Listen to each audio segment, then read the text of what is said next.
السلام علیکم ورحمت الله وبرکاته. د کوچني اتلانو خپرونې ته په خیر راغلی. زه نعمان حیات یم او زه عدنان حیات یم.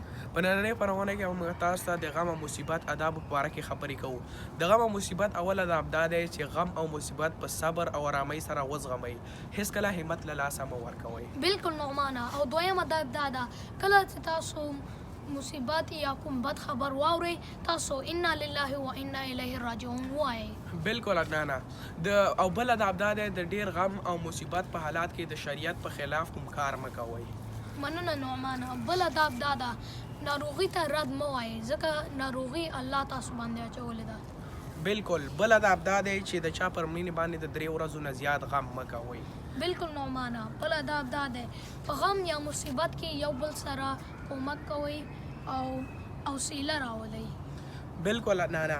په غم او درد کې یو بل سره مرسته وکړئ او د دوستانو په غم او مشکل کې ځان ورسره شریک کړئ. بالکل نعمانه.